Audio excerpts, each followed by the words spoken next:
नमस्कार मित्रों। हर हर महादेव। मित्रों, स्वागत है आपका मेरे चैनल में। और हम आए हैं आपके लिए नया महत्वपूर्ण कल्याणकारी लाभप्रद ऐसा एक प्रसंग लेकर के। बहुत ही प्यारा प्रसंग है और जिसकी हम सभी तलाश में हैं। तो जितने भी हम मानव हैं, सभी इस चीज़ के पीछे इसकी तलाश में लगे हुए हैं कि प्रश्न ये है कि हम ऊंचाइयों को छूना चाहते हैं, हम शिखर पर जाना चाहते हैं, हम लक्ष्य को प्राप्त करना चाहते हैं, पर लेकिन कर नहीं पाते हैं। आखिर इसका कारण क्या है? बस यही टॉपिक आज का है और ये बहुत ही महत्वपूर्ण है कि हम क्यों आखिर शिखर को प्राप्त नहीं कर सकते और लक्ष्य को प्राप्त नहीं कर सकते।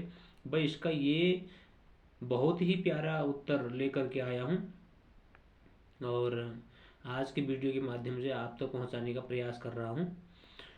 तो इसका उत्तर यह है कि हम लोग पारिवारिक जीवन जीते हैं, हम परिवार में रहते हैं, तो परिवार में काफ़ी सदस्य होते हैं और काफ़ी लोगों के बीच हम जब रहते हैं तो हर एक व्यक्ति का अपना अनुभव है। तो हर एक व्यक्ति का अपना अनुभव है, लेकिन जो बड़े बुजुर्ग हैं, दादा दादी, माता पिता इत्यादि, बड़े भाई बंधु, सभी लोग हमारे परिवार में रहते हैं। तो इसका जो हम शिखर को छूना चाहते हैं, आखिर छू नहीं पाते हैं, तो इसका कारण यह है कि हम परिवार में रहते हुए भी अकेले जीना चाहते हैं।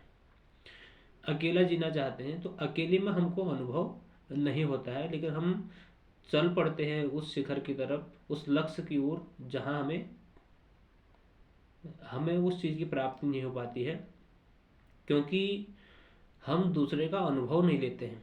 जो उनके पास अनुभव है, जो हमसे बड़े बुजुर्ग हैं और उनके पास जो अनुभव है, उन्होंने जीवन जिया है, इसलिए भले ही वो पढ़े लिखे ना हो, भले ही उन्होंने कभी स्कूल में देखा हो, लेकिन उनके पास अनुभव है और सारे जीवन जीने की प्रक्रिया उनके पास है। इसलिए बस इसका यही उत्तर है कि हमारे जो भी लोग हमारे परिवार में हैं, वो बड़े जो भी बड़े बुजुर्ग हैं और जिनके पास इसका जो जीवन जीने की जो प्रक्रिया है और इसका अनुभव है, तो अनुभव हमको लेना है, बस यही है। तो इसका एक बहुत सरल साधारण सा उत्तर और सुंदरकांड की चौपाई में मिलता है। तो बहुत ही प्यारा लिखते हैं तुलसीदास जी, और कहते हैं कि एक बार जब लंका पर चढ़ाई करनी थी, तो जब लंका में जाना था तो अब समुद्र बीच में था, तो समुद्र को लांगा कैसे जाए और कौन लांग करके पार जाएगा, ये प्रश्न उठा।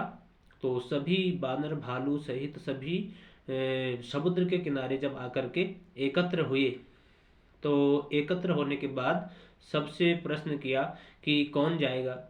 तो किसी ने कहा हाँ मैं जाऊंगा, और लेकिन मैं वापस आने की गारंटी मैं नहीं दे सकता। और ऐसा कई लोगों ने अलग अलग अपने तर्क दिए, लेकिन पास में खड़े थे एक बहुत ही बुजुर्ग जिनका नाम है जामवंत। लेकिन वो पहले शांत खड़े थे, लेकिन जब उन्होंने बताया, वो सबसे बूढ़े हैं, उनके पास अनुभव है, तो उन्होंने जब बताया हनुमान जी को, तो हनुमान जी को बोला। तो सुंदरकांड में गोस्वामी जी बहुत ही प्यारी चौपाई लिखते हैं और कहते हैं कि जामवंत के बचन सुहाए, सुनि हनुमंत हृदय अति भाए। जब जामवंत जी ने जब वचन कहे, तो उनको सुन करके बड़े गदगद हुए हनुमान जी। और उनके वचन ऐसे थे, उन्होंने कुछ ऐसी बात कही जो उनके हृदय को भा गया, जो उनके मन को छू गया। और तो उस बात को जब उन्होंने सुना कि बड़े की बात है टाली भी नहीं जा सकती है, और बड़ा जो राय देगा तो वो उसमें कहीं ना कहीं दम है। जो बात बड़ा व्यक्ति कहेगा उसमें कहीं ना कहीं दम होती है और उसमें कहीं शक्ति होती है। तो हनुमान जी ने उसका अनुकरण किया और उस पर चले, और भगवान हनुमान जी के अंदर घमंड नहीं था, क्योंकि घमंड में भी हम आधा जो हम लक्ष्य को प्राप्त करना चाहते हैं नहीं कर पाते हैं, क्योंकि इसी में आप आगे देखेंगे। क्योंकि सुंदरकांड जब जब भी आप उठा करके देखें और सुंदरकांड को आप अध्ययन करें, और सुंदरकांड बहुत ही सरल साधन, बहुत ही सरल तरीका हमारे जीवन जीने का हमें सिखाता है। तो सुंदरकांड में आगे जाकर के यही बात हनुमान जी कहते हैं, जब विभीषण से भेंट हुई और लंका में जाकर के, तो विभीषण ने ऐसी ही जब दोनों के बीच वार्तालाप हुई, तो विभीषण ने समझ गए कि मेरा कल्याण करने के लिए बिनु हरि कृपा मिला ही नहीं संता, ऐसा कहते हैं विभीषण। और क्योंकि जब तक हरि की कृपा नहीं होती है तो कोई संत नहीं मिलते हैं। तो हनुमान जी वेश बदल करके गए, तो संत के रूप में गए। और जब वहाँ जाकर के ऐसी चर्चाएं हुई, तो हनुमान जी को पता चला कि विभीषण बड़े भक्त हैं, और भक्त होने के नाते भगवान के जितने भी रामायुध अंकित ग्रह शोभा बरन न जाए, नव तुलसी का वृंद तह देख हर्ष कपिराय। तो तुलसी भी राम जी के जितने भी आयुध हैं सब का चिन्ह अपने कुटिया के बाहर उन्होंने बनाया था। तो हनुमान जी समझ गए बहुत बड़े भक्त हैं। तो हनुमान जी को जब बाद में उन्होंने पहचान लिया और हनुमान जी ने अपना परिचय दिया, तो विभीषण ने कहा आपको मेरे पर कृपा करने के लिए भेजा है। तो हनुमान जी बोलते हैं मैं कौन होता हूँ कृपा करने वाला, क्योंकि मैं तो एक तुच्छ बानर हूँ। हनुमान जी कहते हैं कि मैं एक तुच्छ प्राणी हूँ, तुच्छ बानर हूँ। और उन्होंने ये यहाँ तक भी बात कह दी अपने लिए कि प्रात ले जो नाम हमारा, ते ही दिन ताहि न मिले आहारा।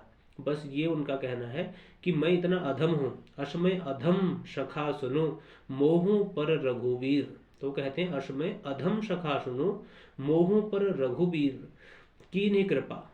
तो रघुवीर राम जी ने मेरे पर कृपा करी है, और मैं तो अधम हूँ, मैं तुच्छ हूँ, मैं तो बानर हूँ, चंचल हूँ, चपल हूँ स्वभाव से।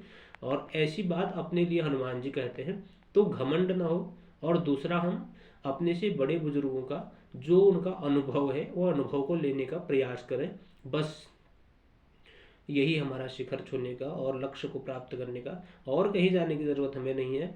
और हमारे पास में ही वो सब चीज़ें हैं, तो उनका अनुसरण करें और उस अनुभव को हम लें, और इससे हम आसानी से अपना लक्ष्य को प्राप्त कर सकते हैं। बस इसी के माध्यम से ये बात आप तक पहुंचाने का मैंने प्रयास किया।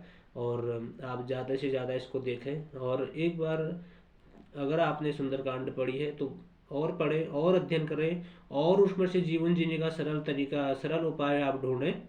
और अगर जिसने नहीं पढ़ी हो तो एक बार आप ज़रूर देखें, तो उसमें देख करके आपको एक एक चीज़ की प्राप्ति होगी। और हनुमान जी का सारा चरित्र उसमें एक से एक गुणानुवादों को गाया है तुलसीदास जी ने, और उससे हमें अलग अलग छोटी छोटी चीज़ें हमें जीवन जीने का हमें बहुत हमारा सरल तरीका हमें प्राप्त होता है। बस इसी के साथ इतना ही ध्यान आकर्षित करना चाहता था सुंदरकांड की तरफ। और इसमें एक से एक नई नई बातें हैं जिससे आपको बहुत ही सुख का अनुभव होगा जब आप इसको पढ़ेंगे। और बस इसी के साथ आज का जो टॉपिक था बस यहीं पर, ज़्यादा न कह करके, और थोड़ा बहुत जितना भी ज्ञान की तरफ हम बढ़ें, और ज़रूरी भी है थोड़ा जीवन में हमें आध्यात्म की तरफ जाना ज़रूरी है, तो आध्यात्म हमारे जीवन में हो। बस यही मेरा प्रयास भी यही है। और इसी इसी को लेकर के आज के टॉपिक को यहीं विराम देंगे। आप ज़्यादा से ज़्यादा देखें और ज़्यादा से ज़्यादा शेयर करें और लाइक करें, कमेंट करें, और आगे भी हम नई नई वीडियो लेकर के आपके मध्य, आपके बीच में आप तक पहुंचाने का प्रयास जरूर करेंगे। और जितना हमसे हो सकेगा आध्यात्म की बात हम करते रहेंगे, और आगे भी नए नए टॉपिकों के साथ हम आपके बीच आते रहेंगे। और अभी की इजाज़त भी चाहूँगा। जय श्री राम।